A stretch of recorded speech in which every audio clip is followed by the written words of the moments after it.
Presiden Soekarno disebut-sebut pernah meninggalkan harta karun yang disimpan di berbagai tempat. Beberapa bagian diantaranya disimpan di bank-bank luar negeri. Harta ini disebut titipan raja-raja pembesar masa lalu. Karena itulah harta karun ini dinamakan dana amanah. Konon, harta itu bisa diambil bila Indonesia sudah merdeka dan menjadi negara kesatuan. Para leluhur Nusantara sengaja menyumbangkan harta itu untuk kesejahteraan rakyat. Sebuah catatan menyebut jumlah real dana amanah wujudnya berupa lempengan emas dan platina sebanyak 4 ton. Juga uang sebanyak 500 miliar dolar Amerika Serikat. Dana ini berasal dari pemufakatan para raja di seluruh Nusantara di Denpasar, di Bali. Nah, konon dari pertemuan inilah mereka menyerahkan sebagian hartanya kepada Bung Karno yang disahkan oleh notaris Mr. Vance dengan akuntan publik Mr. Willem dari Belanda. Harta itu kemudian disimpan di sebuah bank di Swiss. Ada juga yang percaya bahwa harta itu tidak hanya ditumbuk di Swiss, tetapi juga di beberapa tempat seperti di gua-gua. Diyakini beberapa tempat seperti gunung-gunung di Jawa Barat juga menjadi tempat disembunyikannya.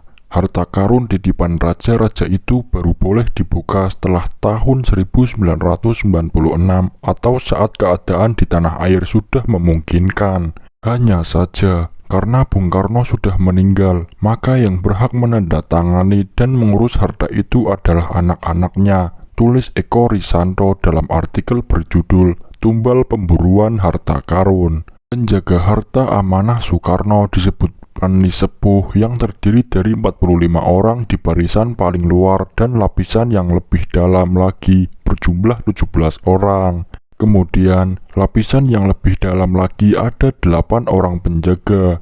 Semua tim tersebut akan diawasi oleh 3 orang. Usia paling muda dari Pani Sepuh adalah 90 tahun, dan ada yang sudah mencapai lebih dari 150 tahun, jelas Eko. Selain itu, ada juga versi lain yang menyebut dana amanah itu dikuasai dan tersimpan di Federal Reserve Bank atau The Fed, Bank Sentral Amerika Serikat. Hal ini bermula dari kepentingan para raja-raja di Nusantara pada masa penjajahan Belanda. Mereka lebih senang menyimpan batang-batangan emas di Dives Batang, bank sentral pemerintahan kolonial di Hindia Belanda. Harta inilah yang kemudian diangkut ke negeri Belanda. Setelah Nazi Jerman menguasai Belanda, harta ini diangkut ke Jerman. Namun setelah Nazi kalah dalam Perang Dunia Kedua, maka harta tersebut dibawa ke Amerika Serikat dan antara lain dijadikan modal untuk mendirikan The Fed.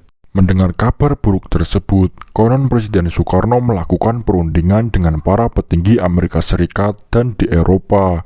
Alhasil Bung Karno berhasil mendapatkan pengakuan bahwa harta itu memang berasal dari Indonesia. Kesepakatan itu dinamai Hilton Agreement yang ditandatangani pada tanggal 1963 di Jenewa, Swiss.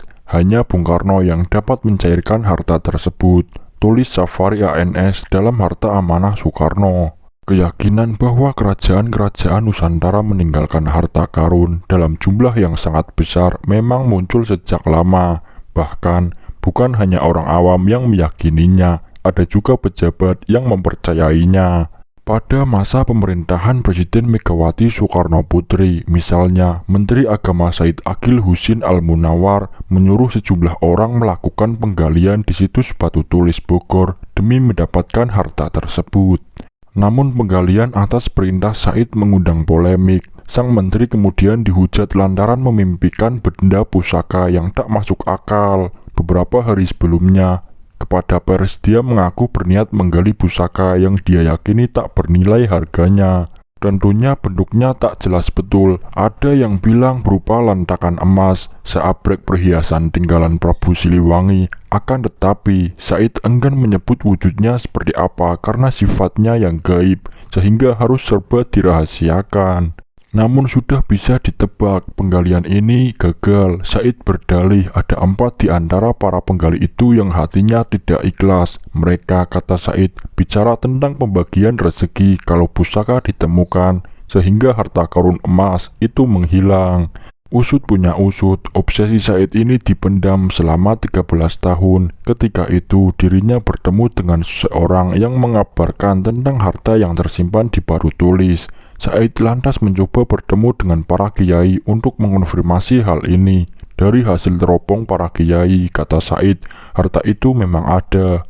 Kemudian pelan tetapi pasti, Said lantas getol melobi Presiden Megawati. Konon Megawati tidak menanggapi, akan tetapi rupanya sesuai dengan keyakinan agamanya, Said menganggap diamnya seorang perempuan adalah isyarat setuju.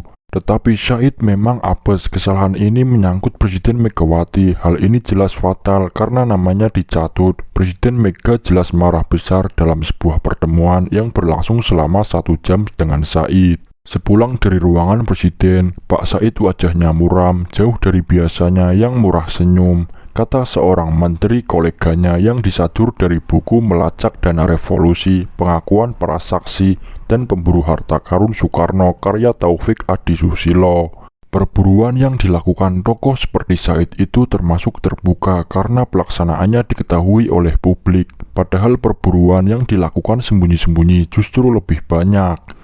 Orientasi perburuan bukan hanya pada harta peninggalan Bung Karno, melainkan juga peninggalan kerajaan-kerajaan yang pernah ada di Nusantara. Sebut saja Kerajaan Majapahit, Pajajaran, Mataram, Sriwijaya, Kutai, dan masih banyak lagi. Harta yang dicari berbentuk barang-barang antik dan emas permata. Mereka meyakini harta-harta masa lalu disimpan di dalam gua-gua, jelas Taufik. Sebuah tim ekspedisi di pertengahan tahun 1990-an pernah mengendus keberadaan harta karun di dalam sebuah gua. Hal ini diungkap oleh Moh Hasbi, warga Palembang. Kebetulan ayahnya adalah salah seorang anggota tim tersebut.